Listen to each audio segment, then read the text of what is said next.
everybody. I miss you. I'm thinking about you and all the people in your family, and I hope that you all feel great. Everybody in my family is great, and I'm thankful for that. I hope you enjoyed the last story that we read to you, and here's another one coming up. Corduroy, another favorite in my family. I hope you like it too, and if you know it, say it along with me. I'm gonna put on my glasses because it helps me see better.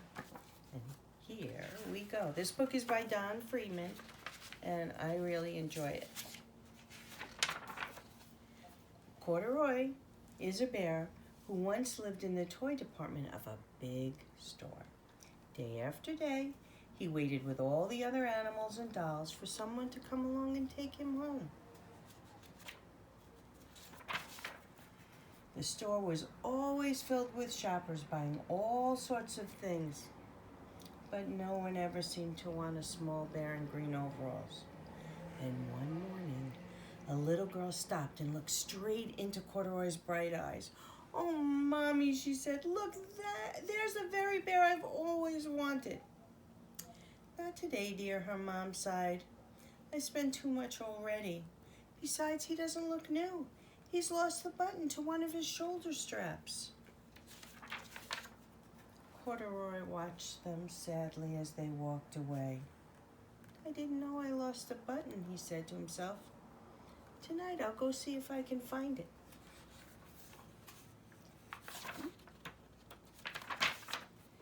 Late that evening, when all the shoppers had gone and the doors were shut and locked, Corduroy climbed carefully down from his shelf and began searching everywhere on the floor for his lost button. Suddenly, he felt the floor moving under him. Quite by accident, he had stepped onto an escalator, and up he went. Could this be a mountain, he wondered?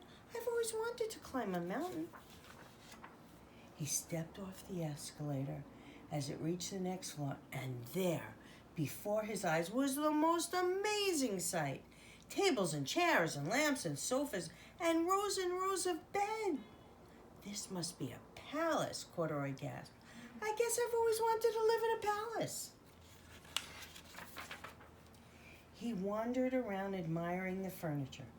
"This must be a bed," he said. "I've always wanted to sleep in a bed."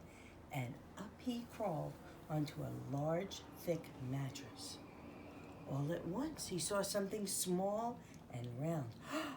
"Why, here's my button," he cried. And he tried to pick it up, but like all the other buttons on the mattress, it was tied down tight. He yanked and pulled with both paws until, pop! Off came the button, and off the mattress toppled Corduroy. Bang!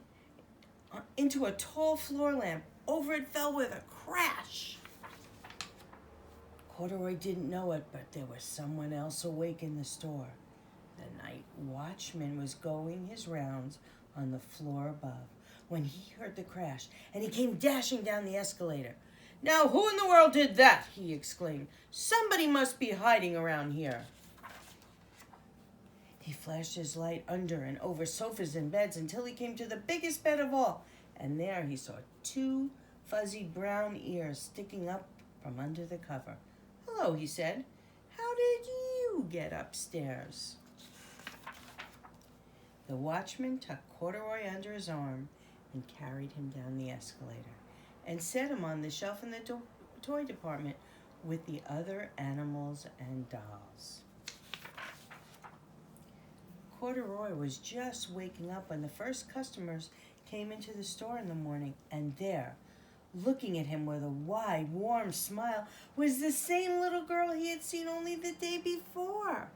"I'm Lisa," she said, "and you're going to be my very own bear. Last night I counted what I've saved in my piggy bank, and my mother said I could bring you home." "Shall I put him in a box for you?" the sales lady asked. "Oh, no, thank you," said Lisa, and she carried Corduroy home in her arms. She ran all the way up the 4 flights of stairs into her family's apartment and straight to her own room. Corduroy blinked. There was a chair and a chest of drawers And alongside a girl-sized bed stood a little bed, just the right size for him. The room was small, nothing like that enormous palace in the department store. This must be home, he said. I know. I've always wanted a home. Lisa sat down with Corduroy on her lap and began to sew a button on his overalls. I like the way you are, she said, but you'll be more comfortable with your shoulder strap fastened. You must be a friend, said Corduroy. I've always wanted a friend. Me too, said Lisa, and gave him a big hug.